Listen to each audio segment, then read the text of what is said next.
It's time for Comics and a Cocktail with Cliff and Green Shirt Guy from the Council of Comics. We'll be right with you shortly, just after a quick message, well, from me and my channel.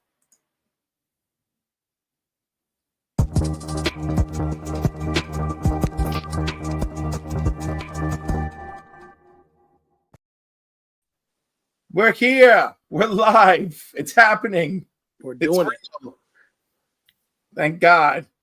After me forgetting I sent you the link, you sitting in limbo, the entire chat looking for us.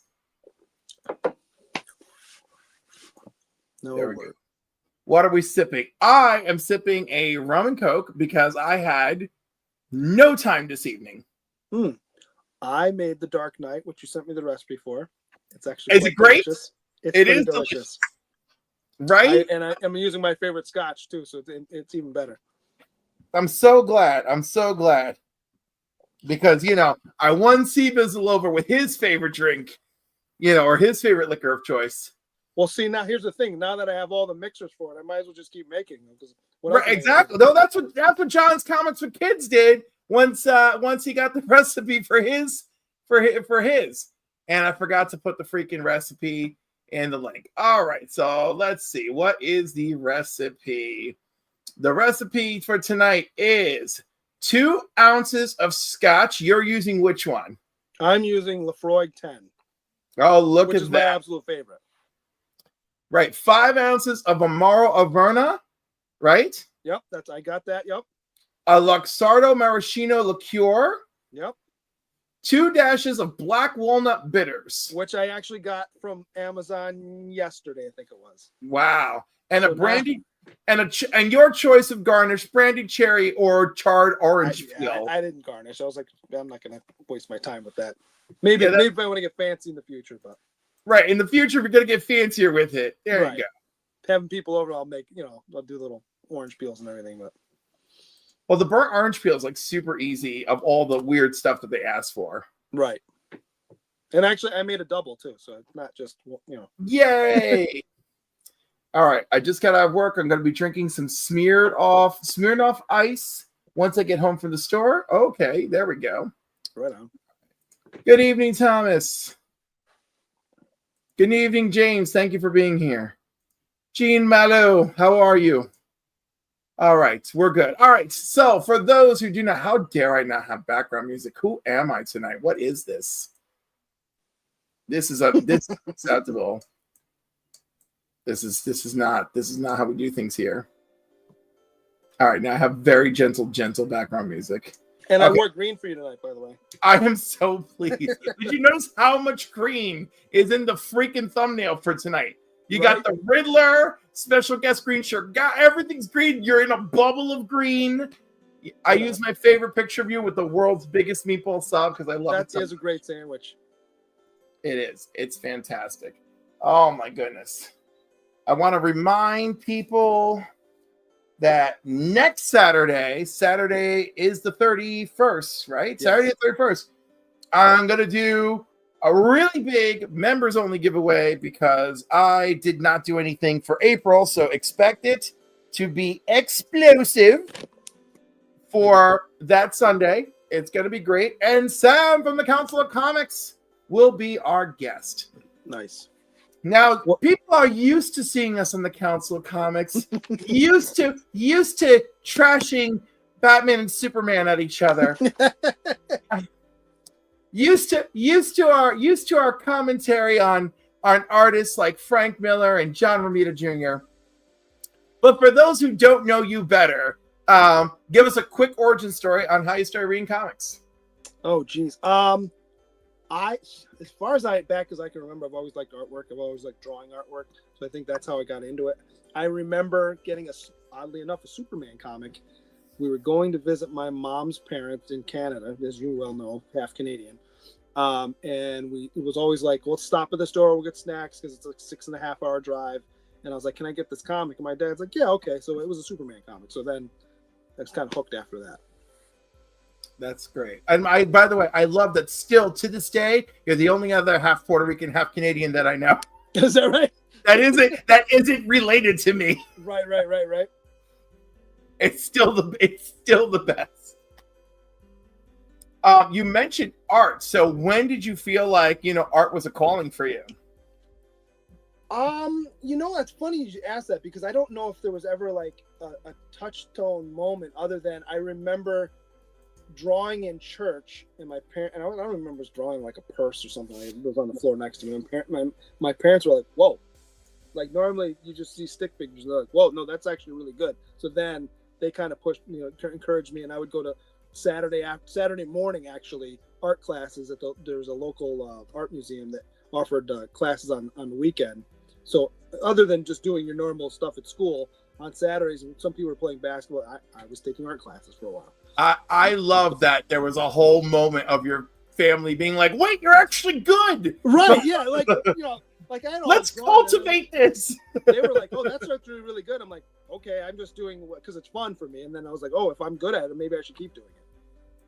Absolutely, absolutely, and those are the best stories too, because, and you are a parent, so like, I think every parent has that time where they're kind of like like they want to encourage their kid and they don't really know how, Mm-hmm. and then, and then like your kid shows a sign, right, and you're like, Mm-hmm. yes, this is your thing, yes, we're gonna support you, go. Well, it's funny because all three of them draw. They have completely different styles and completely different things they draw, and they're always like, "What do you think, Dad?" I'm like, "All right, it's good, but I don't know what it is." Or what? And like RG's to the point where I'm like, "Do you want the artist look at this, or do you want the fathers look at this?" Because the fathers could tell you, it's great, but the artist will like, "You could have fixed this, or maybe this, that kind of thing." Yeah, or like, so I let him choose what he wants to hear. Yeah, were you trying to say something with this? Right. Like maybe you're intentionally doing this, and I just don't get it. Right, exactly. But it is really fun. I just think it's great because like really like in my family, we all get on board. Like I have the one niece who from 9 years old to now has just wanted to be a veterinarian, and she's so close. Right, and she's so close to her doctorate being finished, and we've just been like, yes. She did not get on one of those zoo shows where they, and you want to know something funny? Do you know what she found out while doing her studies is that people who study insects get paid ridiculous amounts of money, and she's like, should I maybe like study insects? Now, why is that? Well, because insects is about growing crops, it's about curing diseases, about disease transmission, all of that stuff, and so there's so much money there, right? So she's just like, okay. So she's just like, and really, whatever you want, whatever you think is best. Well, you do know the mosquitoes are responsible for the most deaths of human beings in the history of the world, right? They just they take everything with them. They're little monsters. Yeah. They just go everywhere. And you know what's funny? Do you remember, you've seen Lilo and Stitch, right? Mm-hmm. Where somehow the world was once saved by convincing the aliens that the mosquito was so terribly endangered. That's right. Yes, that's right. Yep. And like that was the whole point. That was the whole rescue. The whole rescue birth was like the mosquito. That's right. All right. I will not be seeing the live action one. I will say that. I will, but I'm not running to go see it. Oh, I'll wait till it's on Disney Plus. I'm not going to spend my money. Yeah. But it looks cute. The thing is, so my friend's like, "Oh, you think they'll change it?" I was like, "Of course." They've literally added a subplot to every live action, right? Well, they would have to, right? Right, because you got to change it. Like Aladdin, there is a subplot for the genie falling in love with the help. Who the hell is this woman? I've never seen you before in any incarnation of Aladdin. No, and here you are in Little Mermaid. Do you know? Because I didn't see that. You know what? I remember I remember that it's there, but I can't remember. I was enchanted by Little Mermaid. I'm like, this girl can sing. She can really sing. I'm like, the singing is great. I'm like, oh my God, Flounder, you look hideous. Get off the screen. Right.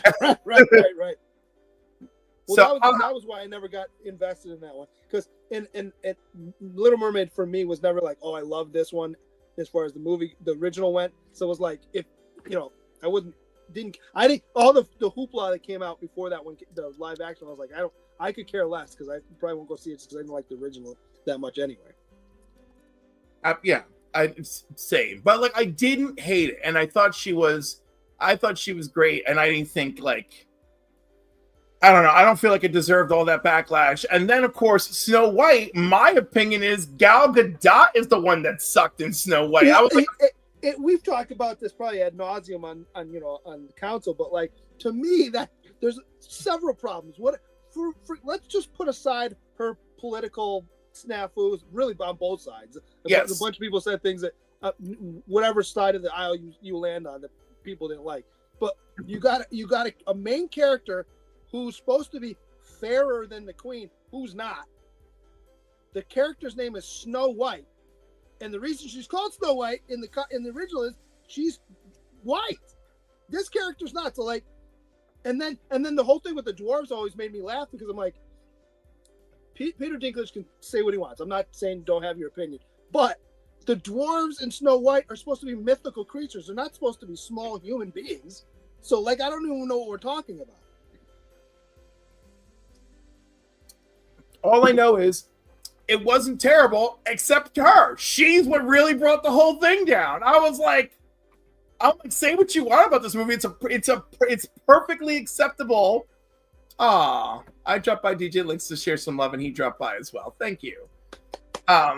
So anyhow, it was just like one of those things where I was just like, man, she's the one who's like dragging this movie down. I'm like, the movie's just fun. Like I think this movie's eventually going to have a cult following where they end up kind of liking the girl, and they're all going to be like, why did Gal Gadot do this? Gal Gadot, sorry. Money. Oh, well, obviously, but I think a lot of actors do take a Harrison Ford is clearly like, I took the check. I came for the paycheck. But go ahead. I'm sorry. That's every actor, right? Well, they all obviously none of them are going to do it for free. I mean, I think that's obvious. Once you're established, but I think also there's backroom stuff that we don't know about. Like there's certain actors that have a 4-picture deal. Yep. And they get 3 that they want to do, and then the 4th one's like, I don't really want to do this, but I'm indebted to the studio, so I have to do this one. Yeah, you're like, oh, here we are, and I'm stuck. So I mean, it's perfect examples. You see all these movies that go straight to video, and you're like, why would they have made that? Well, because they had a deal. We're cleaning out my mother-in-law's house. They're doing the state sale this weekend, and I was putting some stuff away. I'm like, what is this movie? It had, you ready for this? It had Bill Paxton. What? F. Murray Abraham, Mark Hamill. Oh no! And Ben Kingsley. What? Never heard of this. It's called Slipstream. Clearly straight to video. Oh my god! Never heard of it before ever. I'm like, what is this? Oh my god! What is that at all?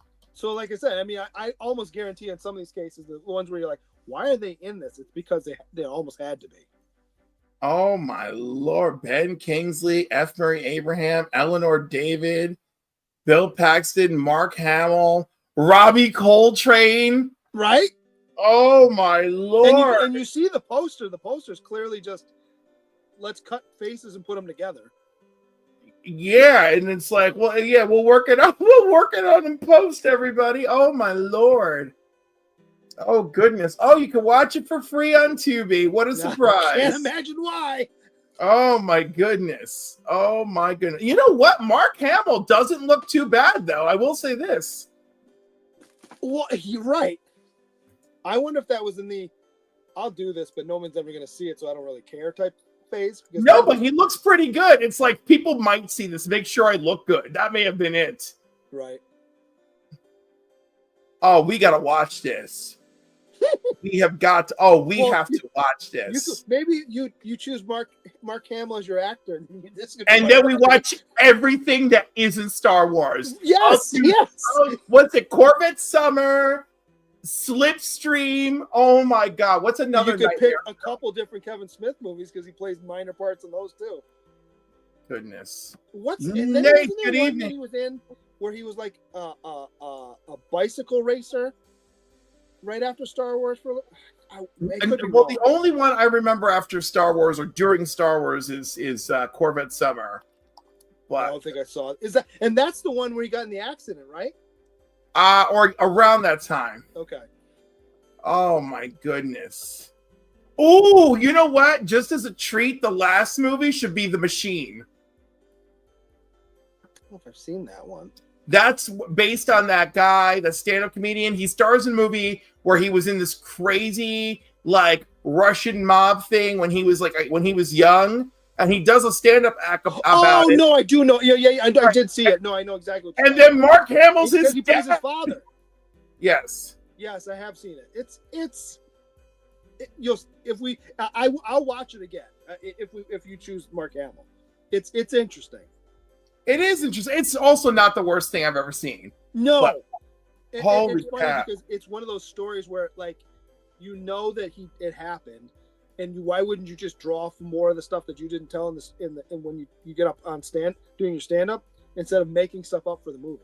But it's fun. Well, because that's like kind of fun. Like you got, because you know the movie. I got it. It was weird, but I got it. Oh my god, I'm looking at Mark Hamill movies and I am losing my mind.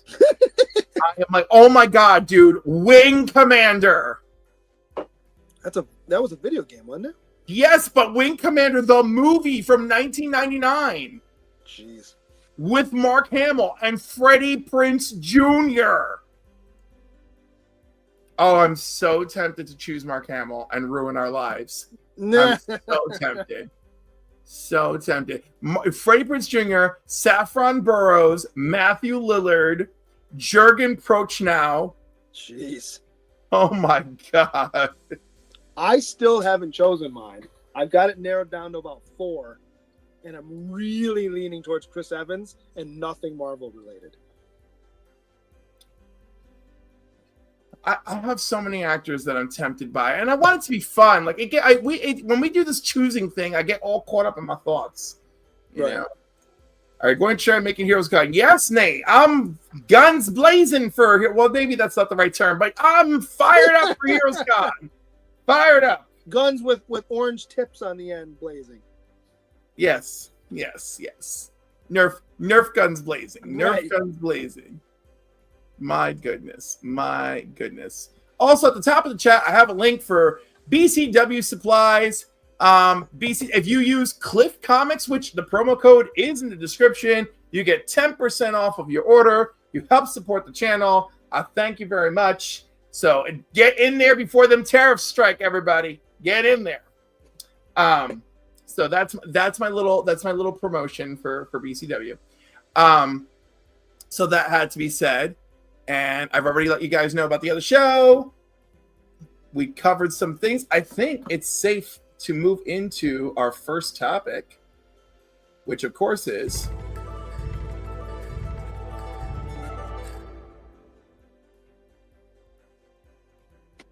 there we go. We put you in position. All right. I'm still looking for my book of the week. I'm like, is it this? So mine is The Curse of Shirley Johnson. Ooh. And I'm not a big Spawn guy, to be perfectly honest with you. I follow Glappy on Instagram, and I have for a while because he's the long time inker of Capullo. So I was like, all right, let's give this a whirl. The artwork's amazing in this book. I don't really read Spawn, so some of the references are like, the little in the corner of panels are like refers back to issue number this. Doesn't mean anything to me, so I'm just going into it enjoying the story as is. But yeah, the artwork's amazing. That's I could say that the story's pretty good so far based on the little I know. So yeah, my book of the week is The Curse of Shirley Johnson. Approved. All right, my book of the week, and mind you, obviously there's bias here, but one of the biases is my bar was so low for this book. Okay. And it's Superman Unlimited. Was that Albuquerque cover? Yes. Okay. And interior. Okay.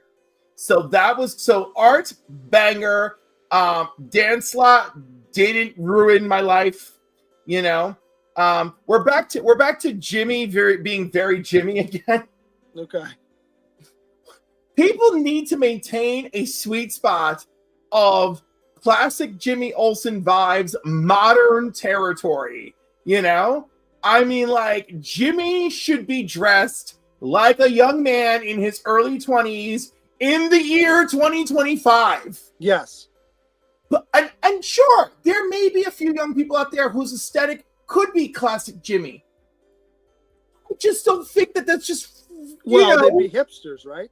Right. Like, I think movie Jimmy looks like modern Jimmy. He hasn't even spoken a single word yet. I've just seen him on the screen. And I'm like, yeah. Right. But outside of that, like, small commentary, like, it was a great launch to more Summer of Superman antics, and of course, like, the Superman family felt like a family. I feel like that's really important. I feel like that's like a dynamic that is hit and miss for different writers. So it was good. Now, is this its own universe, or is this fold in with the others? Oh no, it folds in, but like it, I'm interested to see, because I feel like he may have handed Dan Slott some of it looks like they took major plot points that clearly need to be addressed, and they broke up the duties among different writers. Okay. Which is fine, right? Because like I've always been a fan, and I think we've experienced as fans that the best is when people go into it working together and produce. Correct. So I have good feelings about this. I feel like Summer of Superman feels planned, and I feel like everyone's going to deliver on their part, and that's how it really should be all the time. Well, and if this is a Superman family story, Dan Slott's probably the perfect choice for that, because I think he always writes that well.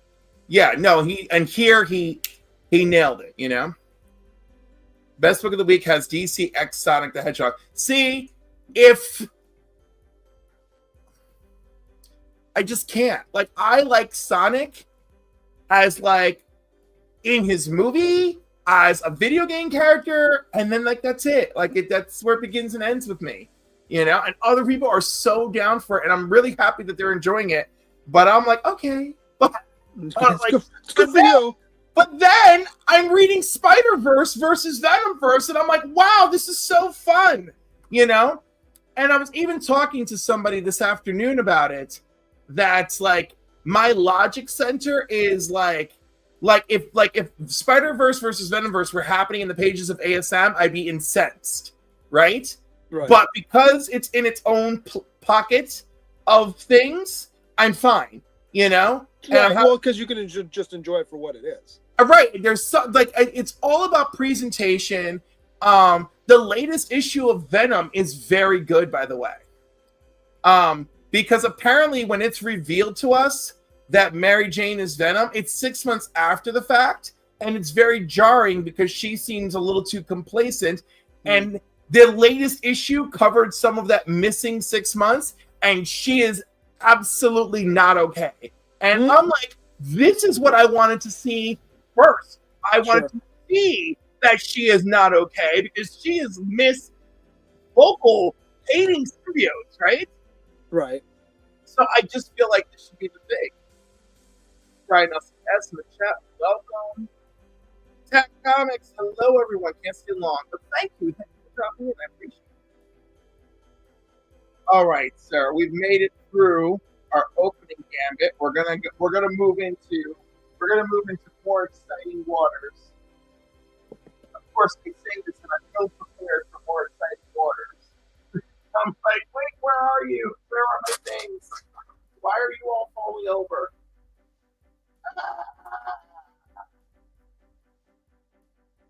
Nope, this is going bad.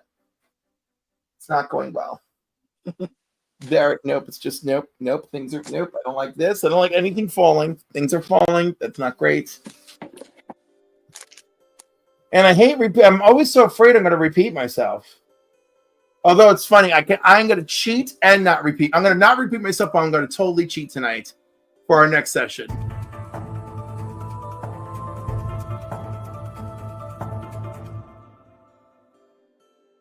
So for anyone that knows, I went to 3 Men in a Basement's comic swap last week, and I won this in the raffle with some raffle tickets. The first appearance of Spider Armor and its signature series with a Ron Gardner signature. This is absolutely my Bussy Buster for this week. I love it. So if you knew I had it, I'm sorry, disappointed, but I have it and I love it, and I'm really excited about it. So there we go. And of course, the first appearance of the Iron Man Spider Armor. It's signature series from Ron Garney on July 30th of 2022. Cover art is by Ron Garney. And of course, the story is by J. Michael Straczynski. So there you go, folks. All right, sir. It is your turn. Mine, the one I normally pull out when we talk about stuff like this, I can't get to. My closet's open. My closet's not. You're like, I just want to. Yeah, I can't get to it. I got 3 or 4 boxes of books in front of it, and there's other stuff over there. I just can't get. My CGC books are on a shelf. There's like 4 or 5. I just can't get to them. So I would normally have pulled out Batman #1, New 52 Batman. That's like one of my prized possessions. I always pull that one out. But what I could get to, because it was actually already out for some other reason, is Clone Wars #1. Oh, yes. First Ahsoka. And I got this signed years ago. Then, because it was already signed, I had to go CGCS. I usually go CGC, Coke, Pepsi, but I generally go CGC. So, yeah, I'm pretty happy with it. It took me a while for it to come back, but, I thought it would be a little bit higher because I think there's a couple spine ticks I missed, but, Worth it, though. Worth it. Absolutely. I just remember when I was filling out the paperwork, the guy's like, well, what do you want to insure it for? I said, well, how high can I go? He's like, whatever you want to put. I'm like, well, a 9/8's going for like $2,000 right now. Can I put $2,000? He's like, go ahead. So I did. You're like, I'm insuring this for $2,000. Like, nothing can happen to this. This is right. I don't think it's going to be $2,000, but you never know, right? Oh, that's weird. That's the first time that's happened to me. I clicked on somebody's message and it shifted me. No. Oh, yeah, look at that. I don't like this. No, StreamYard. No. Oh, no. Oh, wait. Nope. Now, look at that. Now it's not doing it. StreamYard. Naughty. Oh, my goodness. I thought it was Old Wolf just being an old man, but no. Naughty StreamYard. Oh, my goodness. But anyhow, Black Spiders, welcome. Tat loves your book. Appreciated. Love that. All right. That brings us to... And remember, users in the chat, please ask questions of our guests. They're welcome. Appropriate questions, people. Appropriate questions. Yeah. StreamYard's had too many cocktails. There you go. I like that. All right. I'm going to move us. No, except for me. It's perfect. All right. And then it auto-aligned us when I hit the very funny. I got to be real careful. Have to put StreamYard in timeout, if only. Cheers. Well, they charge you more so they can screw around and do weird things now. Yeah, no, I can't. Yeah, they're already charging too much, and I'm not here for it. All right. Next up, my favorite game that I like to play here.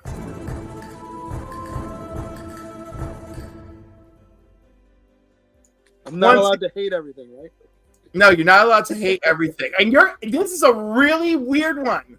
Tonight's Rated or Hated is the top 10 retrospective from May of 2022. Okay. Do you remember what was all hot and spicy on the streaming services in May of 2022? I don't actually. There was a Jolly Green heroine all over the place. Oh, She-Hulk? Yes. Oh. But starting 3 years ago, Elektra, Black, White, and Blood #4 concluded a 4-part Marvel anthology showcasing 3 stories focused on Elektra, the iconic assassin created by Frank Miller. Rumors of a Marvel TMNT crossover for this issue fueled Kevin Eastman's involvement as a Teenage Mutant Ninja Turtles co-creator, arose due to historical link between TMNT and Marvel's Elektra and Daredevil mythos. 3 years later, we now know that Elektra, Black, White, and Red did not deliver a crossover.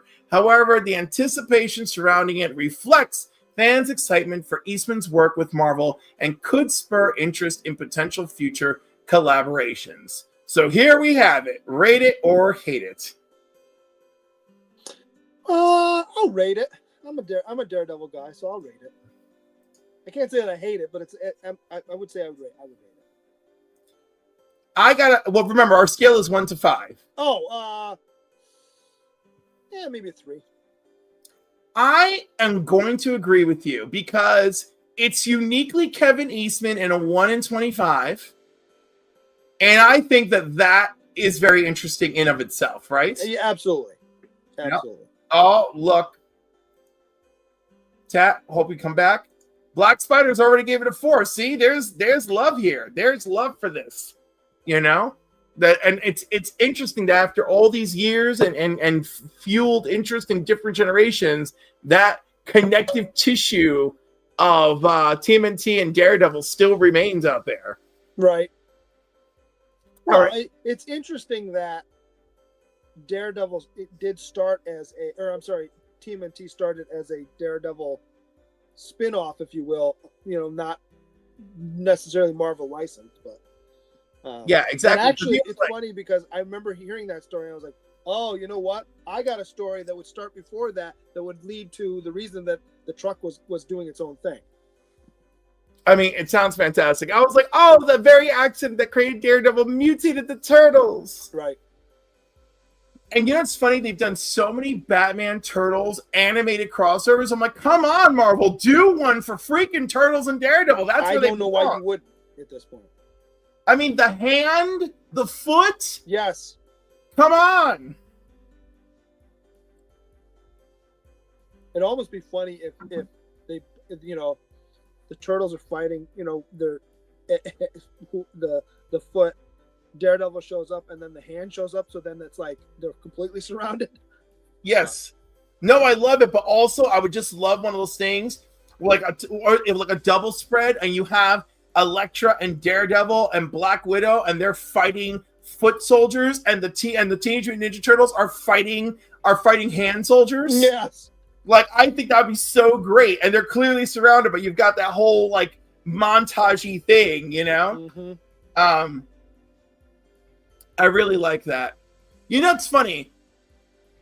Who would you add as a fourth for the Daredevil side? If we were going to have 4 Daredevil characters and for the 4 Turtles, who would be number 4? Because Black Widow being there makes sense. She's very connected to him. Mm-hmm. I mean, the easy one would be, say, Spider-Man, because they're kind of in the same neighborhood, and they do run into each other from time. I think, personally, one of the better, newer characters was Blind Spot when Charles Soule was writing it. So I think that'd be a fun one if you want to go something a little more current. That'd be interesting. Or Echo, maybe. Or Echo. Echo's not bad either. You know, she's still kicking around. Like, put her to work and be like, oh, look who's here. Although it's funny because then Team Daredevil will be almost all female. But that says more about Matt Murdock. He is a well-known coxman, so. Yes, he is. Yes, he is. All right, moving into number 9. 3 years ago, written by Jason Aaron with art by Mike Del Mundo, a relaunched Thor series, part of their Marvel Fresh Starts initiative. With this banger of a cover, Thor number 1 for 2014. Oh, yeah, I remember this. Yeah. I actually like this. I do like this. And Thor still had his own book, you know? Yeah. I give this a 5. I wish I had bought 2 of them so I could have one to read and then grade one. Yeah, I enjoyed this series. It only went like 12 or 13, right? It was like a whole year. Yeah, I would maybe 13, right? Because they had the big finish. But I really enjoyed it. You know, like Jason Aaron on writing, Daughterman on art. Mm-hmm. I mean, and just I'm mostly it's at the time of its release, it suffered from people crying. I'm giving it a 5. Absolutely. I'm surprised that Marvel hasn't used this specific story, but elements of this story in the MCU because, they made her Lady Thor, but they didn't talk about why it was a problem. Yeah. Well, I was gonna say they did it poorly, but they did it. Right. I mean, you could explain why Thor hasn't seen her and why she's pushing him away pretty easily using that, the fact that she has cancer, but they never really did it. Yeah. No. But I mean, they used other factors that were fine. You know, the movie does have some acceptable elements, right? Yeah, But I think that movie was too comedic, but I didn't think it was awful. yeah, but you know what? For me, it's kind of it doesn't pass the replay test. You know, I don't know if I've seen it since I saw it. Yeah, so like I'll put a movie on in the background, and the replay test is, can I have it playing in the background, enjoy it, and not get annoyed? And unfortunately, it ends up annoying me and fails the test. And I was like, oh no. Well, the end of that movie pisses me off. The whole Love and Thunder thing, I thought that was stupid. But and the thing is, there's several things in the movie that I liked. I liked her going to Valhalla and the after credits. I liked her death scene. I just thought the use of the villain was so bad. I honestly believe that this movie had the bones to be something so much better than it was, and I don't know how it went flying off the goddamn rails. Flying. How do you have a villain like that being portrayed by Christian Bale, who's a phenomenal actor? Absolutely. And he's on screen for what, 15 minutes in the whole movie? Yeah, and there clearly was more stuff. There was clearly more stuff. Yes. Oh, G Mello has multiple red, white, and red, black, and bloods. Red, black, and bloods. Darth Vader, Moon Knight, Carnage. Okay, there we go. I'm sorry. I'm like looking. I'm trying to figure out the comments. I'm like, yeah. All right, now it makes sense. All right, next. Wow. Speaking of red and black, next one is a Dave Johnson Virgin variant, 1 per store, from May of 2012. And that's for Grimm #1. I know nothing about this, so I'm going to go with 3 because it's middle of the road. Yeah, blending supernatural mystery, 1970s rock references, and a contemporary take on mythos like the river Styx. The series follows Jessica Harrow on a mission to locate the Grim Reaper, riding the wave of Boom's recently successful titles. Fans rush to grab their favorite covers of this Jay Lee and June Chung variant as the frontrunner. 40 copies were sold, with $56 for Raw, $158 for a 9.8. The sellout status of the regular run at the distributor level, the 1 per store exclusivity of this variant, and skull cover enthusiasts were particularly drawn to this one, contributing to its popularity. 3 years later, we now know that this book has become a bust. Some attribute Jessica Harrow's similarities to Erica Slaughter from Something is Killing the Children as insufficient for Jessica to distance herself as a standout character, thus keeping this series on the back burner for many. However, for Jay Lee collectors, this means you can add this one to your run, even graded on the cheap.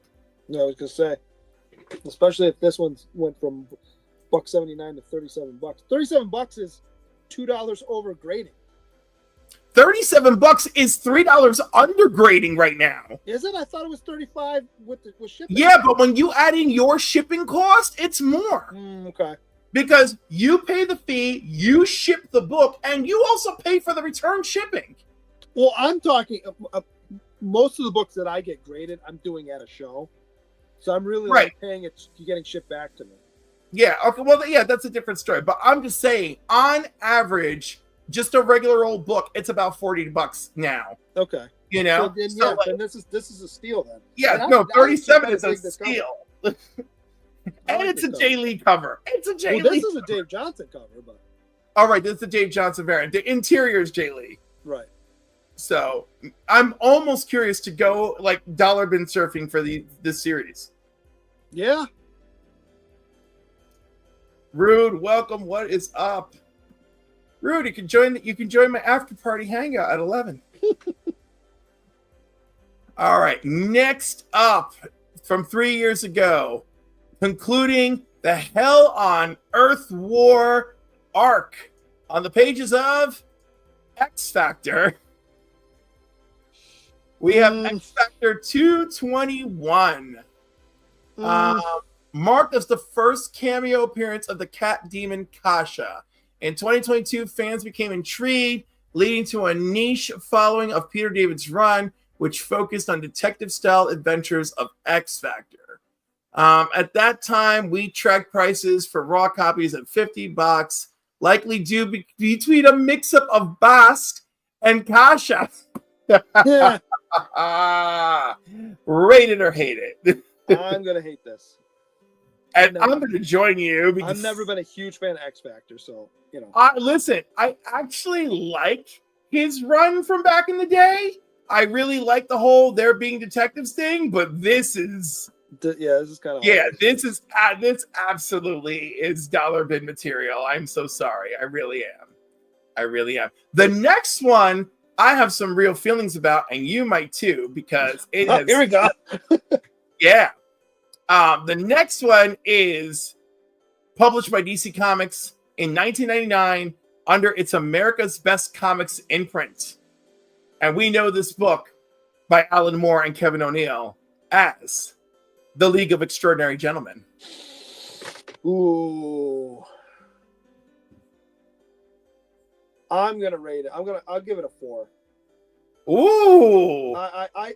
Yeah, it's fun. It's it's a little out there, but it's fun. Alan Moore always says good stuff. I gotta tell you, I'm giving it a 5 because I absolutely loved the series. Loved it. It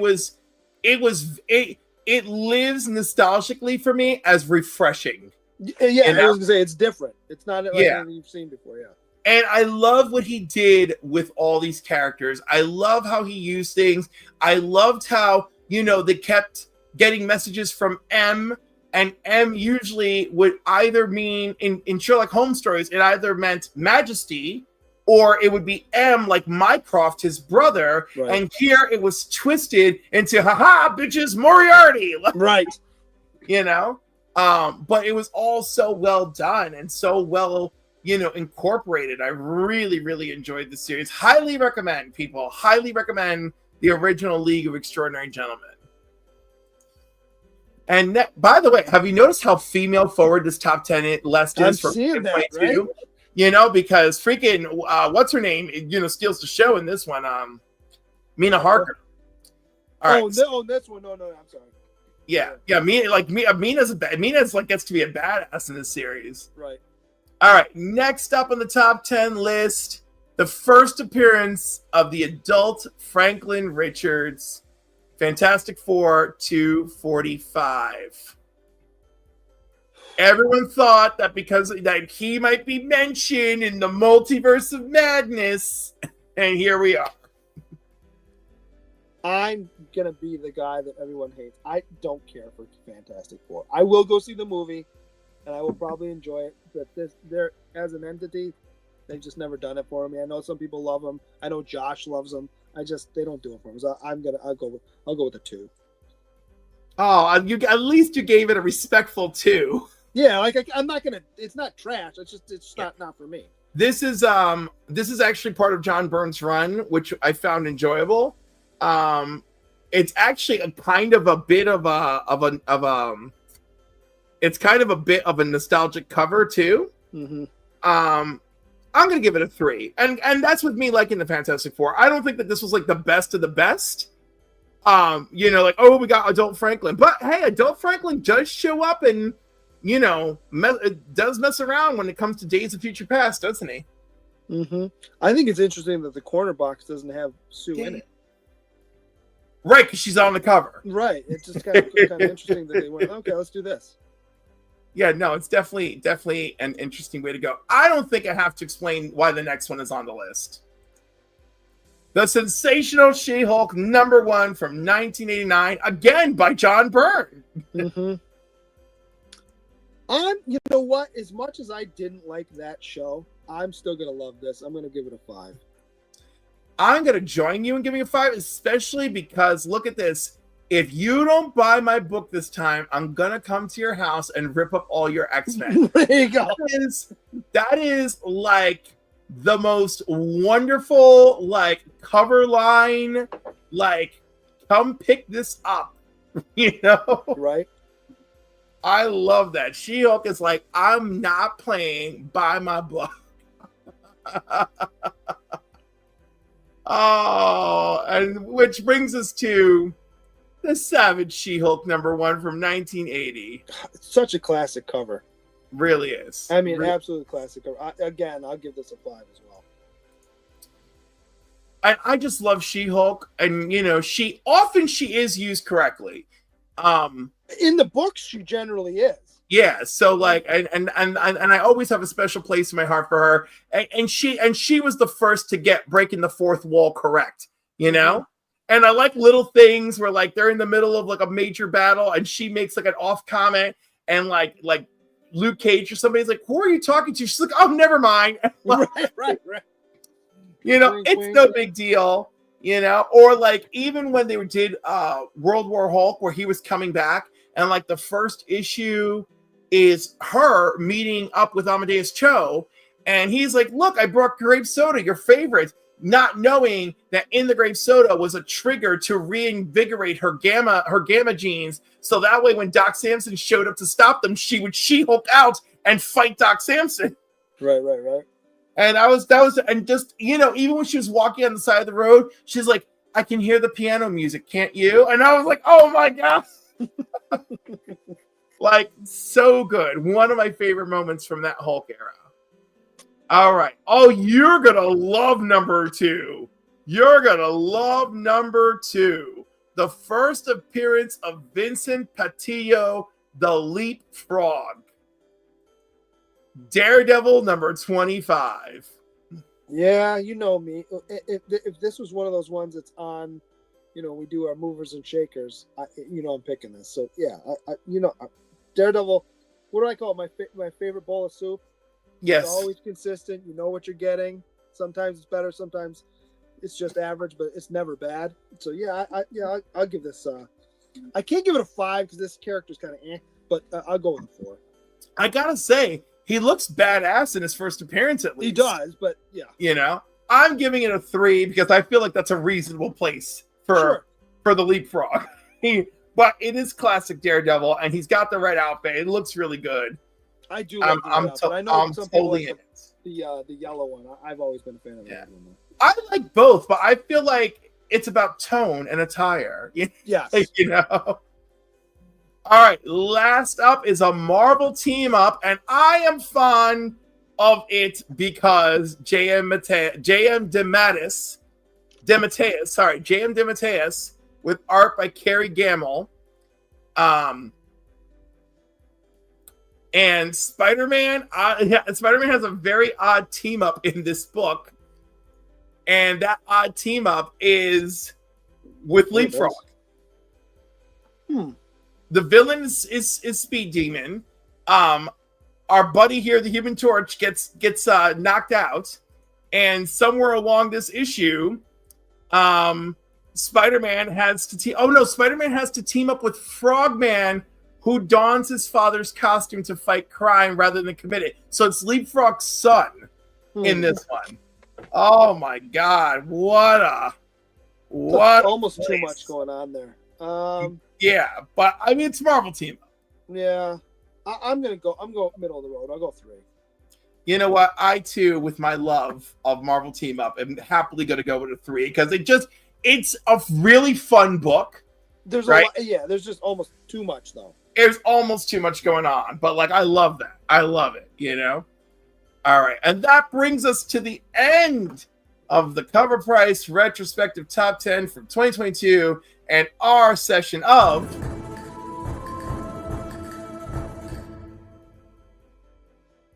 What's wild about this cover too is the Human Torch isn't really flamed out that much. No, because Speed Demon snuffed him out with his super speed. But he's still somewhat on fire. Yeah, exactly. It's a dwindling flame. He's smoldering. He's smoldering. And it's funny because this is definitely in the days of like Human Torch not like being into his full power. Right. Where like a speedster took him down. Is the greatest Spider-Man ever told. Marvel team up 15. What? Is it really? Now I'm going to look it up, folks. It's going to happen. Am I going to find it? I might This change. is also in the era with the big dialogue box. Oh my god. Okay, all right. The book he's referring to is not the greatest Spider-Man story ever told, but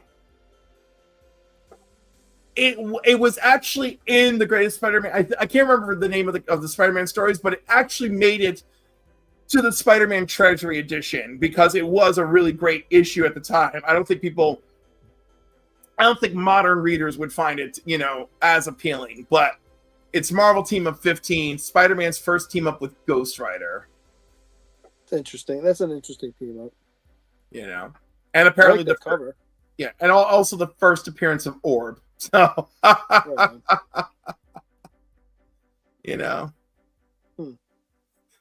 At least he's trying to rescue Spider-Man. Right. Yeah, but of course we all know I have a massive love affair with Marvel Team Up. Yeah, and the Defenders, and I tried to resist Marvel 2-in-1, but I'm sucked. So that's it. I'm in, and Brave and the Bold, and DC Comics Presents. So that's it. The Team Up books. Just. Did you buy the Team Up book this week? What was it? I forgot. Doctor Strange and somebody. No, because that's like. I know it's a one shot. I'm just. It needs to properly say Marvel Team Up, and it needs to not be a one shot. Fair. I want a regular Marvel Team Up series, and they should absolutely use it to take advantage of characters that they are not normally using. I don't know why they're not doing it. They did how many of those what ifs recently that they bring that. Yeah, exactly. Just do Marvel Team Up. And use some freaking characters, team them up with somebody popular, and do it. We got a whole slew of Miss Marvel Anne. We got a whole slew of Devil Dinosaur, Moon Girl Anne, or Moon Girl Anne, whoever's searching for Devil Dinosaur. Well, plus, that's almost the perfect venue or vehicle if you want to bring back a character that hasn't been seen in a while that you want to ramp up for something else. Why not do it there? Absolutely. I know. I completely agree. I don't know. I don't know what people are doing sometimes. Oh, but I do know one thing that we're doing.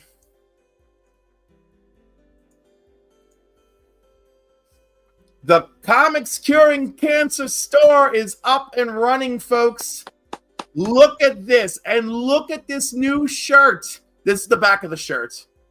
All right? That's dope.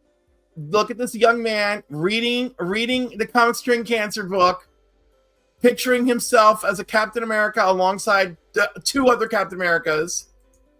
He's not a U.S. agent. Yeah, exactly. Exactly. The shirts do run up into 5X, and if you're like me and you want to rock pink, you can get 5XL in pink. It's wonderful. So yeah, the bigger shirts are $29.09, smaller ones are $24.99. Proceeds are going to Comics Curing Cancer and the American Cancer Society, of course. And if you order now, you'll have it in time for Heroes Con. So there we go. That is my pitch. Let's see what else we have here. You can get the mugs. All the mugs are available. And what do we have in accessories? Oh, Bluetooth speaker. A Bluetooth speaker. Wow. Oh my. All right. I did not see that coming. Okay. That's not bad. That's not bad. That's not one of those. That looks like it's about the length of a phone anyway, so it's not like it's going to take up your whole desk. Exactly. Very good. Oh, look, for people who don't like sleeves, we got it all the way up to 2X. All the way up to 2X. Sun's out, guns out. Yep. Let's see what we have here. All right, we got the classic shirt. Lovely. We got the sweatshirt. All right, that's the back of the sweatshirt. Oh, did we get the sweatshirt in pink? Nope, no 5XL for pink. Let's see for blue. Nope. Or maybe they're out of it. Nah, just some of the products still. 56.17 if we go 5XL on the sweatshirt. All right. Well, I don't know if I don't have. Yeah, I'm just gonna go with the T-shirt. I'm going with the T-shirt. Oh my goodness! But anyhow, it's exciting. It's very exciting. Jesus. I want the Orb and 8-Ball team up. Oh my goodness. But who would they team up against? The Blob. Who would they team up against? So much fun. All right, let's see here. Let me make sure I'm not missing out on too much. Oh, oh my God. There was something that came up today. I was like, oh, this would be so great to talk to Ronaldo about tonight. And I'm losing it. I'm absolutely losing it. And this is what I get for being overwhelmed by comic book news. It's like, it's unbelievable. Unbelievable. Oh, did you see that there's a future issue of World's Finest coming out? And you know how they always do a celebrity cover? It's going to be Stephen Colbert. Oh, really? Yeah. It's Why? like issue. Well, they do them, Why did any of these other people deserve it? Why did Jerry Seinfeld get to be on issue 1? Yeah, Why that's did they fair. do William Shatner? What the heck was that for? So yeah, Stephen Colbert actually likes comic books, so thank you. He's like super excited about it. Well, you would be, right? I'd be excited if somebody put me on a comic. Oh, absolutely. Absolutely. Oh, here's an interesting piece of news. The Punisher is coming back with the classic logo for a Red Band limited series. Okay. Is it Red Band because it's bloodier? Or just Red Band because it's Red Band because it's supposed to be bloody. You all know how it works. Well, they say that, but there's been ones where it's not really that bloody. I know. I felt like Wolverine underdelivered. What do you think? Well, didn't they made Blade Red Band too, right? But but they actually put some stories, extra. So it should be bloody. Yeah, but they put some extra stuff in there, like in the regular issue, he stabs Doctor Strange with 2 swords, but in the Red Band one, he splits him with the 2 swords. Is that right? Okay. Yeah, so it was like, oh, right on.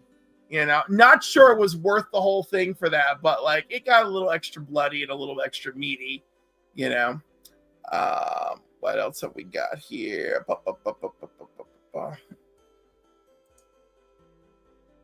Oh, how cute!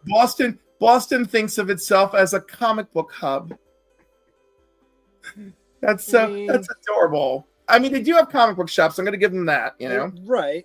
I mean, they do have a decent show out there. If you've ever been to it's now WickedCon. WickedCon.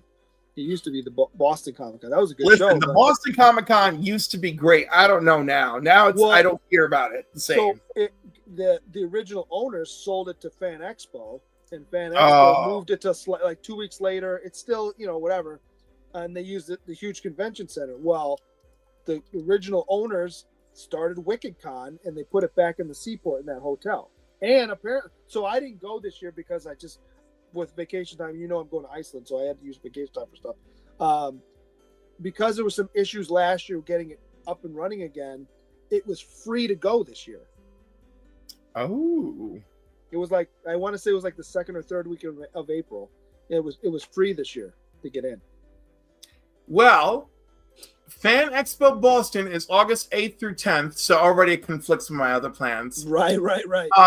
But Greg Capullo will be there, Scott Snyder will be there, Frank Miller will be there. They always get big names, but the artist area is always let's stick it in the corner. Terrible. Jay Lee will be there, David Messina, Stephen Platt, Hayden Sherman from Absolute Wonder Woman, Simone DeMeo, Roger Cruz, Iban Coleo. Iban Coleo. Okay, you know what? That was the best I could do. Richard Isanov. He does Black Panther, but I don't know him too well. Clayton Crane, hide your wives. Hide your Children. Benjamin Stu, Federico Vincente, Ryan Brown, the other one. Right. Elena. Ours goes by what? Ryan G. Brown now, right? He has to.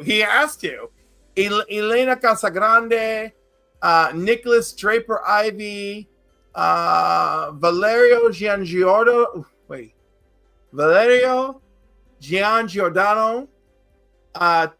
Tini Howard, who's worked on Catwoman and Harley Quinn, Sam Manx, who's worked on Star Wars, but his Star Wars characters look like Archie characters. Philip Kennedy Johnson. Yeah. My. Jim Selleckroop, Drew Moss, Aaron Reynolds, Bobby Reed. Drew Moss is a good artist too. Yeah. Joe St. Pierre. There we go. There's there you go. I know. And Joe more. is up. Yeah. And wait. We're getting there. Matt Santorelli from Adventures of the Super Sons. Stephen Ahola from Cardcaptor Sakura and Silverhawks. And more. And more. But you know, when you're not the guy before the and more, it feels good, doesn't it? Absolutely. I've only done a couple of shows here and there, and I've never been an and more because they've been small enough that they have to put names. This is weird because like I can hear you, but like Tony's like, I love Green Shirt Guy, but can we buy him a better mic? So I'm working on that for people at home. I think I might have it potentially fixed for Sunday. All right, I'm excited for it, but I usually actually hear you. Otherwise, I couldn't get into it. I couldn't get into fly off the handle rage. And maybe it's because we're in the software. We're in the studio together. Yes. Also, by the way, the other night Tony apologized to me for like being so upset about Alternativers having the worst website ever. Oh, it's all right. He said, he's not wrong. He's not, and I told him, I said, it's like Tony, I understand, like it's a real thing, and like you know, Anthony doesn't have the resources. I think Anthony might be able to like afford it, but Anthony doesn't have someone to maintain it. You know? Yeah, but if you get a modern web service, it almost doesn't. It's very little work. I mean, you and I could do it in a half hour. Update. Well, I know, but you gotta. But the thing is, for it to be as functional as all these other modern sites, you have to have the FOC maintained. It has to do cutoffs for FOC. It's got to be able to process orders. So someone has to go in there and make changes regularly, right? And we know our friend. Well, that's what I'm saying. Yeah. You'd have to hire someone to do it. Right, and that's what I'm saying. It gets to the point where he can't afford it because like it'll be the cost of the service, which is meh, right? But then the cost of someone to maintain the service for you because if he paid for the service and just gave me my books every week, I'd do it for him. Well, you know what? Maybe that could be your 2026 negotiations. There you go. You know, and look at this. Rican Rod the Rican from Rican Comics and Collectibles. Hello. So good to see you. Oh, look. Where'd you get that? Hey. Right on. That's right on. He's won, hasn't he? He has one. Yes. Yeah, okay. Yes. Mr. Cody himself. I'm trying to think. Anyhow, both of them posted recently, by the way. Dave in Canada and Cody on their winnings. It was very lovely. A very lovely unboxing of our stuff. Oh my God, this is so funny. The site is unusable. I wanted to buy some comics through him. Oh no, you have to call in. You have to call. He doesn't want to talk to a person. He doesn't. Well, yes and no. Because and I love Anthony, so this is not whatever. But when you go into that shop, you can't go in for 5 minutes. No. So like he loves to talk to people. That's just his personality. So like if you get him on the phone, he'll talk to you. He'll get your order done. It'll happen. And that's what I keep telling people. Like obviously we're going to support our friend because he's never screwed us. You know. Correct. He's always. I would say if anything I don't say we take advantage of him, but he's almost too nice sometimes.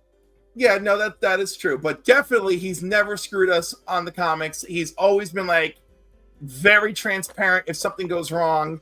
Yeah. So, you know, but listen, that's why we love the guy. And he gets us on books. That's what really matters. Exactly. Get us on books. You know, and it's still a real comic shop. I tell people that all the time.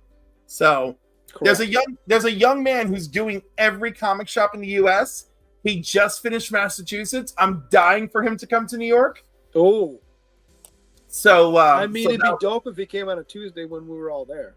Yeah, I know. I'm gonna try to reach out to him. Be like, yo, try to be there on a Tuesday. Like, Otherwise, let me know when you'll be there, and I will be there. Right. But he's a good guy. Definitely a good guy. Will, how are you? I know Will is just waiting patiently for 11 o'clock so he could just jump on for the hangout show. And listen to this. He seems like a nice guy, but I can't call long distance to order a 3-9. Tony, do you not? Can you, like, is it your cell phone not capable of long distance? Like, why are you being billed for long distance? What year are you living in? What year? Well, you guys all still yell at me because I have a 585 area code, and that's not around here. It doesn't even matter. Do you know what does matter? I'm like, I don't pay long distance. What do I care? You know what really grinds my gears? I switched to Optimum Mobile, and when I text one of my Canadian relatives, it wants me to upgrade my plan. Is that right? I hate it. That's wild because I have some friends in Canada that I text all the time. Doesn't cost me anything. In fact, I think if I were to call them, it's part of my plan. It's like Canada, us, and Mexico. I don't pay any longer. Yeah, exactly. And this is why so many people just use WhatsApp. I mean, clearly, this is why they've made the change. Clearly. Right. All right. That brings us to your final homework for today, which is, of course, I asked you for five books with the theme of your choice, and that brings us to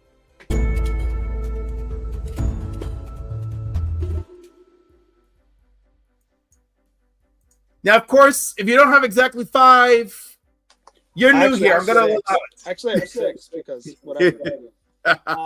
I was going back and forth. I almost went with an artist but then for much the same reasons as the Batman, I'm like, trying to pull them all out. I might not be able to find the ones I want to do.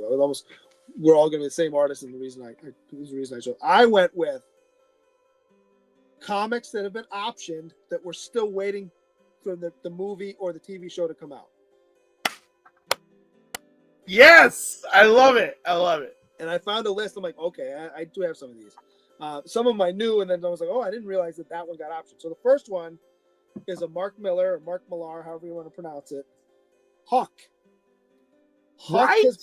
Huck has been optioned. It's been optioned for a while, apparently. We're still waiting on that one.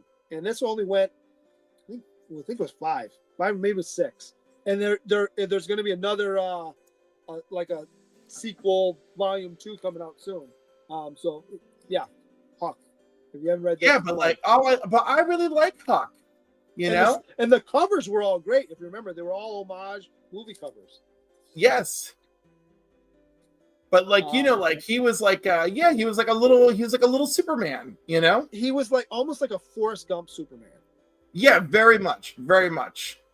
Yep. Like super strength, flight, also tracking. He's a great tracker. Yes. So I love Huck, and Huck is part of the Millar World universe. He is. They did sneak him in there for the crossover that I can't remember. Big game. For the big game, they did sneak him in there. I love Huck. I highly approve. Second one is also a Millar. Reborn. Capullo. This was another great story. This actually is a show cover because my Capullo is graded. You can see the signature. I got Joe to sign it. But this was another. It was interesting because I was like, "Where is this going to go?" And then this was when Capullo was taking a break after his Batman contract ran, and so they must have had a conversation. He was like, "Hey, I'm writing the story. Oh, I get to go draw dragons and all kinds of crazy stuff. Yeah, I'll come do that." So I remember seeing that Snyder and Capullo. It might have even been Boston. He's like, yeah, he's leaving for me for a while so he can draw all these crazy things I don't let him draw. But yeah, that story was fun. Heartbreaking, but fun. Well, he does deliver on the heartbreak. Just look at the first Kingsman, right? And some of the Magic Order. Yeah, which is still going. I love that book too. Yeah, that's not one of my 5, but that also has been optioned too. That was supposed to be on Netflix like 3 years ago. Yeah, I think, right? I think so. Well, it's funny because we have we have a series that's almost it, but not quite on Netflix. And I'm really bugged out by that. I'm like, why do we have a Magic series that is almost exactly this, but not it? Which one?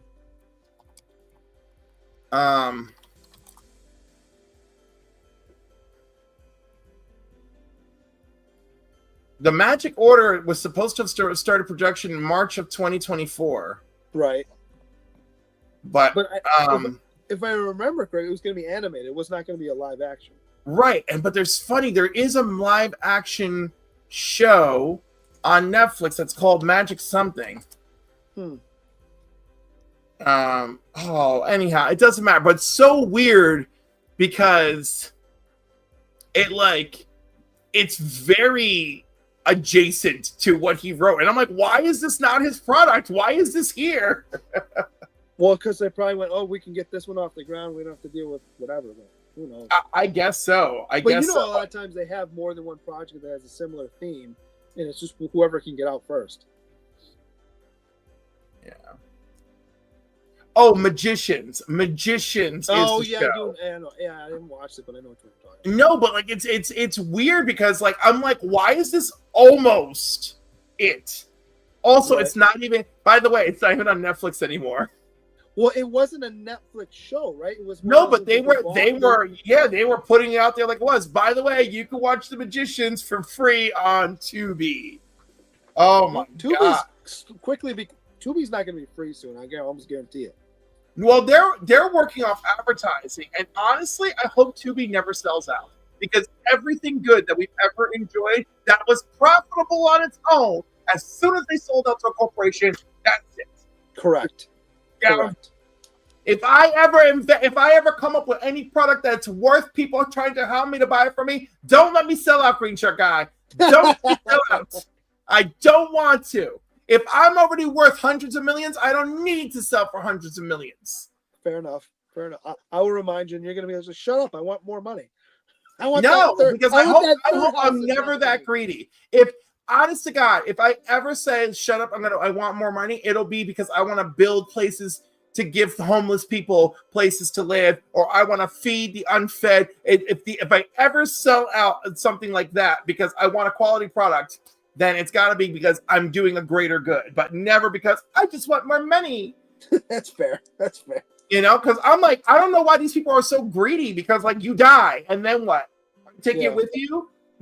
Is your deal with the devil so good that that you get there's collateral for your next life? What is this? I wonder if some of that too is you sell your product or whatever initially, and then all of a sudden you're in different rooms with new and interesting people who all of a sudden have a ton of money. So now the conversation becomes less about your property and artwork, story, whatever, becomes about the money. And now you're trying to keep up with the Joneses as far as that goes. I'm not saying that's right, but I wonder if maybe that's what it is. Maybe, but hear me out. That money from selling out can be used to buy Legion comics, dude. Listen, if I'm worth tens of millions, I'll own every Legion book in a 9.0 and better, honestly, because that's it. That's all that's left there. And by the way, it's funny? I could picture being that kind of eccentric rich bastard where I'm just constantly looking for the best copy of a book and I just keep sending it in to freaking CGC. It's here's 108 copies of Legion of Superheroes 48. One of them's got to be a 9.8 or better. And then they all come back to me, just a whole box. They're all 9.2s. Yeah, right. No, but I'll do the pre-screen, right? And they'll just all come back sorry, Charlie. Oh, right. And I'm son of a gun, I want a perfect run. Come on, guys. Come on. All right, continue on your list. I already did. Right, so next one is so there's two by this artist on here, but next one is Farmhand. Okay. Love this book. Another image book. Well, I think most of these are actually images. I think about it. Yeah. I'm surprised this isn't out because I think if I remember correctly, it got options shortly around the time that Walking Dead was ending. So this almost was going to fill that hole. It's not Walking Dead. It's not, but it's a horror-y, weird story based semi in reality. But yeah, I'm surprised it's not out. I think it's still kind of lying in the weeds. I know that the last arc for it just started. I think it's going to go to 25. It's on like 22 coming out next month. So yeah, Farmhand, I highly recommend it. Especially if you like Rob Guillory's art, which I do. And this was going to be cut out. That's why that's on here. And I didn't ruin this book, by the way. If anybody's watching.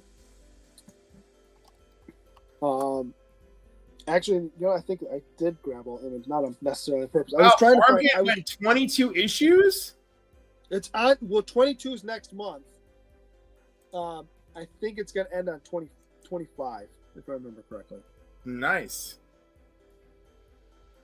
Because it was one of those ones that like every couple of months, much like some of the not smaller, but some of the Image books where you get like 6 issues and then it's off for like 4 months and then it comes back and you get another 6. It was one of those. Oh, it takes breaks. Right. I feel like that's for any reason other than I think Image just pushes it back. That's rough. See, I wouldn't mind breaks if it was like volume breaks, Right. And like what's his name? Like Tinian did it really well with Wind, where it's like end book 1, see you in May, right? Right. And then book 2 begins. Like it's like, all right, guys, and like other books, like Something's Killing Each Other, it's like we need a break. Well, you don't want. You don't want to do the Terry Dodson where you tell him you have 6 of them, but you really only have 3. Remember that? Or it was 2 actually. I'm sorry. Remember Red One? He sold Image that's like 5 or 6 books, and he only had plans for 2. And then 2 came out, and it was like huge break for like a year. And then he's like, I need a minute. I need a minute, everybody. Let's see.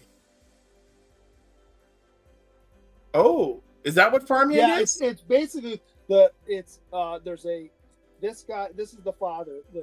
There's more things going on, but it's the guy figures out how to organically grow organs with plant life.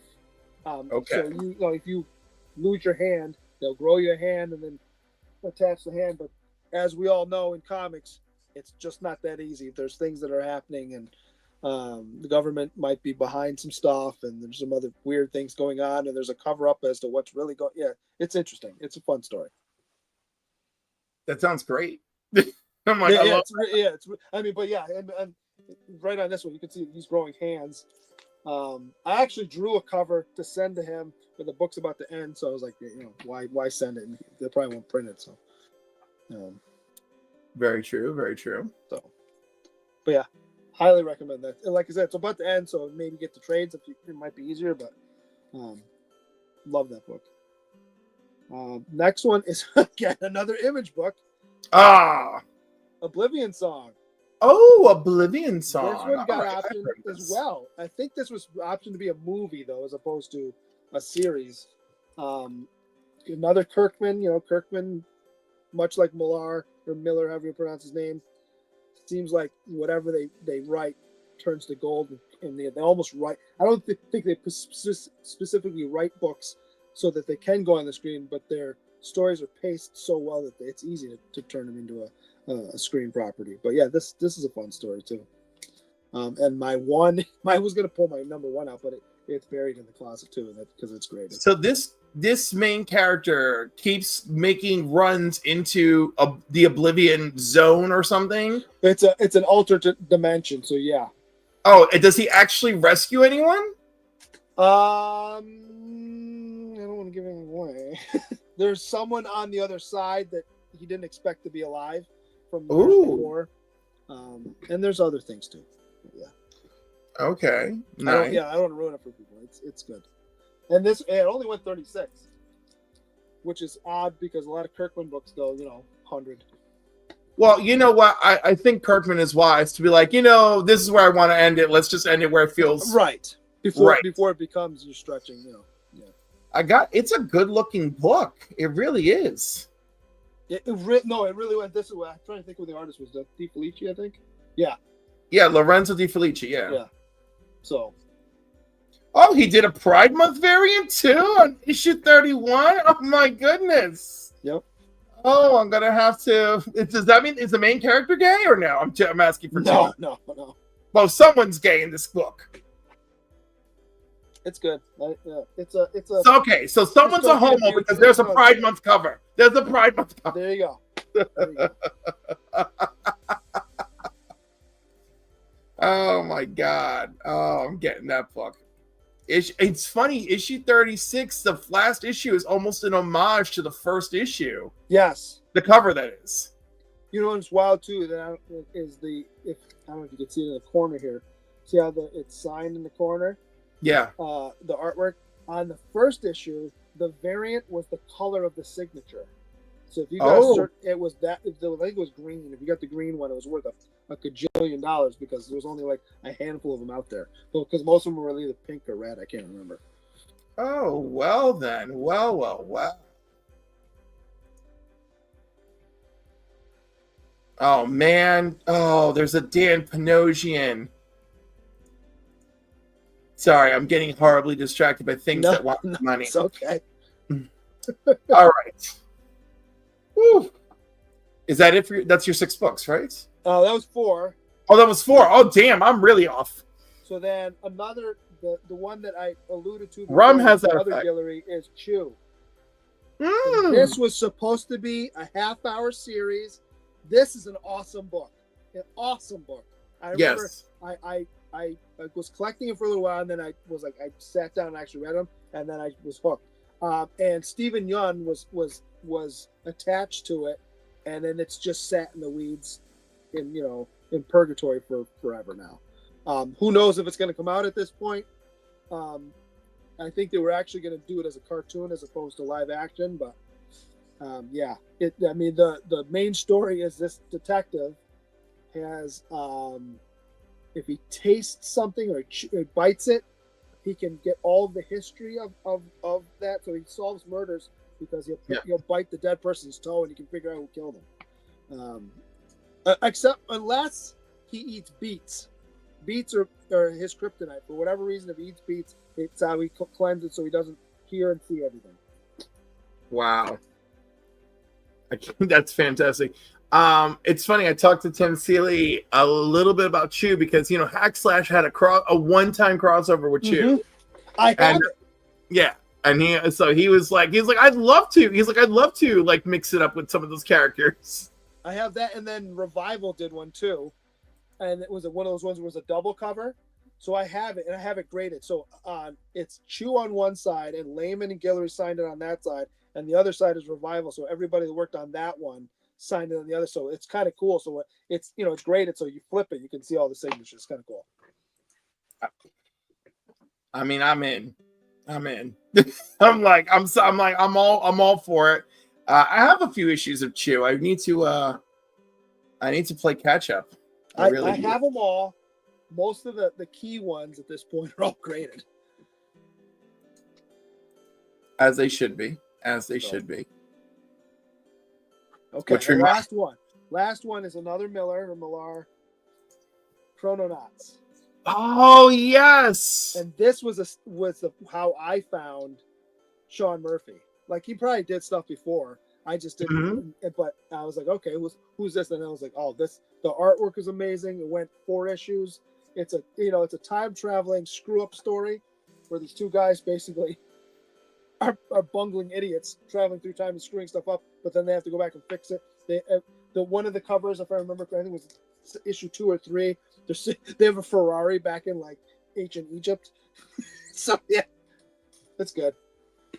It's almost like Bill and Ted, but they're a little more sophisticated. Oh my God, did we have the time travel conversation? Which one? The one where I was like, all right, look, I'll go back in time, but I'll go to one of the comic book burnings, grab all those comics that would have been burned, and then that way I should not have affected history in any way, and then just come to the present with all those comics. Yeah.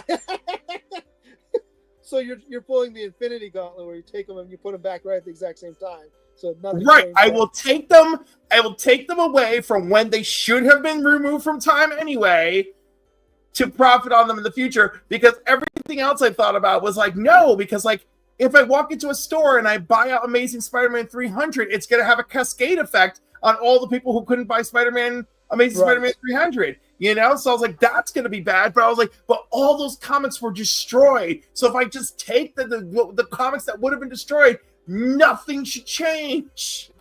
Well, unless you believe that nonsense from the Flash movie, where if you change something, the fingers spread back and forth. Possibly, but all that did was give us, all that did was give us ER Batman, and his father was okay. His father got to survive. Right. I love it. All right. Do you have one more book? Nope, that was it. I mean, I was gonna pull out Nemesis, but it's buried. Yeah. See, Nemesis, I understand. Nemesis. And that one that was another book that I remember when it got optioned, because I follow Steve McNiven on Instagram, and he put it up. He's like, coming soon. That was what, 8 years ago? 5,000 years ago. And I got a bunch of them signed, got a bunch of them graded, because I'm like, perfect. I'm gonna get whatever some of the better graded ones I'll keep for myself, and I'll just flip them when it finally launches. And here we are. And it was supposed to be on Netflix, and here we are still waiting for it. So many shows we're waiting for in movies. And tell me Nemesis wouldn't be a great Netflix show.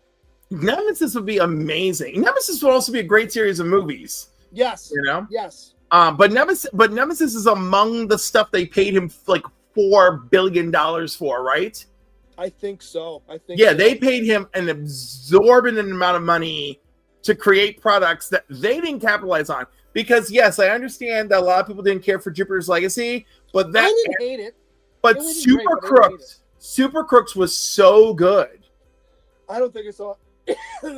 Super Crooks is their animated series. Watch that. Okay. Oh man, like what a waste. Like I don't know why Netflix didn't put some effort into advertising it. So I'm really big on Super Crooks. I have no idea what they're using him for. They're taking way too long with the Magic Order. Like I don't know You're why. Not wrong. Like that's something that I felt like would have made a great series from the jump. And I don't know what they're doing. And what's funny is, didn't they just buy, or not buy, but get the rights to Now You See Me on Netflix? Yes. How do you not have that roll out at the same time? You're like, yeah, this is good. Magic Order's that, but super dark. Yeah. What's funny is I really like how in Big Game we have members of the Magic Order actually providing a happy ending. You're right. Where they were like, you know what, like we're effed up, but we're not this effed up. Right. They're like, believe it, kid. Every superhero you ever wanted, they exist. They're just in another dimension, and they're here. And then all the heroes start coming through, And then it was like, and then at the end, they're like, you know what? Kick-Ass has been through a lot. He deserves a happy ending. And it's like America's new superhero. And I was like, I'm surprised they haven't done more with, there haven't been more Kick-Ass movies, but yeah, I who knows? Because the Kick-Ass movies are great. They stuck the landing very well on those. But also I feel like his arc has been played completely through in the comics, and that would probably be like the last Kick-Ass movie would have to be like, he gets to be a full-fledged super, know? Right. So that would be neat. But I if we never had another story with him again, I would be fine. Oh, I don't disagree. I feel like, and if we do get one where what are they called again? The oh my god, what are they called? The candidates? I forgot the name of the book where they select super people. They select people to become super people around the world. Oh, I don't remember. Yeah, but they oh my god, it's a Miller property. Ambassadors. The ambassadors, right? And they're like, every American ambassador we select, people hate them, and then it's like, and then it's like Kick-Ass, and it was like, it's like, oh, people love him, yay! And like, I love the idea that in that universe, he's their first superhero, so like everyone embraces him. They're like, man, this kid came out to fight crime when we were on Facebook or on MySpace. So like, MySpace, holy smokes. No, but like think about it, like it's true. Like he's like fighting crime from MySpace. So like just like yes, but like in real life, I would also see that as people would embrace him, from that moment they would, click with that. Right on. I love hot girl portrayal. Okay, I know he means I love the hit girl portrayal in the movie, but I love the way that this came out for Will. Hey. Well, it'd be difficult to do another one with her because she's got to be mid-20s now. She doesn't look like a little girl anymore. Yeah, but they could be older. It doesn't matter. Yeah, I suppose that's true. You know, like both of their stories, like. Yeah, I suppose that's true. Branch out. Also, by the way, she still looks phenomenal. As far as I'm concerned, she just doesn't look young anymore. Yeah, no, she doesn't look. But she didn't look like a kid in the second one. You know, she looked a little older. I'll give you that. But you could tell she wasn't like, you know. Anyway, yeah. She wasn't a kid. But then again, I think that's part of their journey. It's like, you know, they have to evolve and they have to grow up. Sure. All right. So that brings us to. Will Cliff get it right? Can I actually? Hold on. Let me. Here we go. I found it. There we go. I trust you. There it is.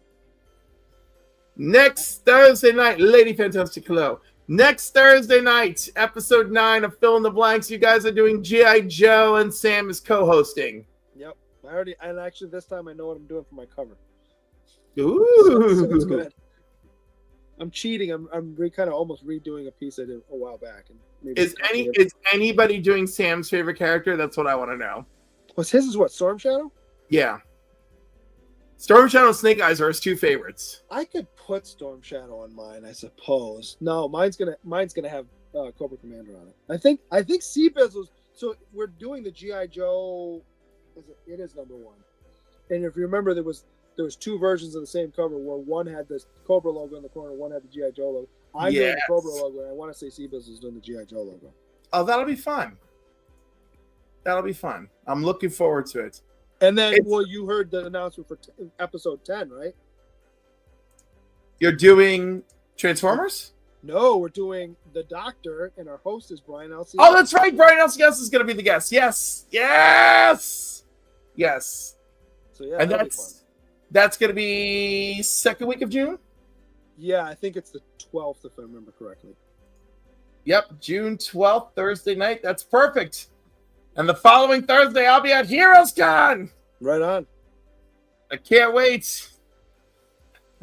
All my butterflies are fluttering.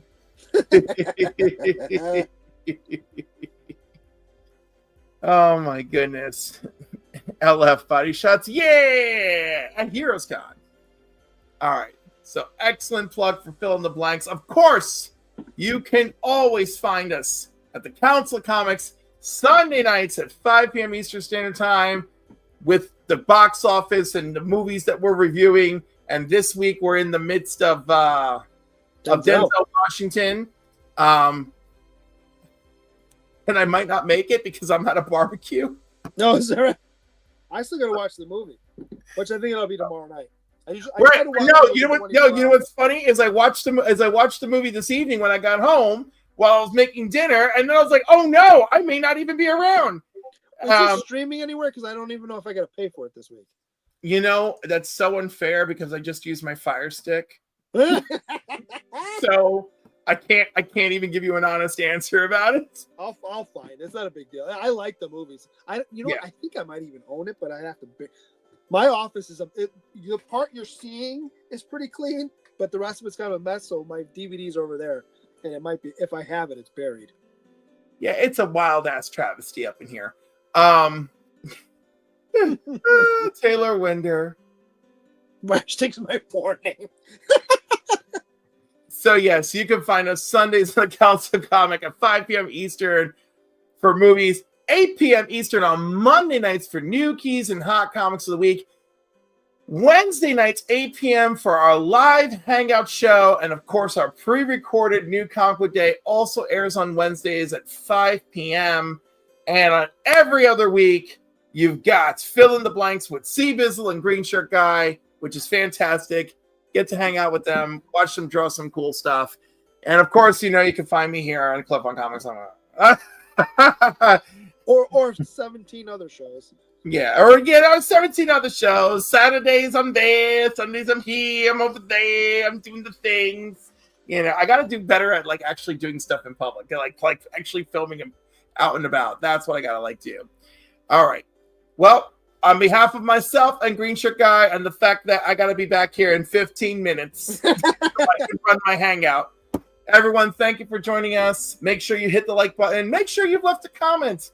And make sure you're subscribed. And if you want to win cool stuff, like this glow in the dark Batman Hush 2 part 1 over here, or maybe this new Avengers number 7 with the Sentry part 1, the first appearance in the Illuminati, and much more this month from Cliff on Comics. Join the membership, and I have something fun to give away for the subscribers on the 31st as well. So all that's happening on the 31st. Everyone have a good night. See some of you here in 14 minutes. Good night, everybody.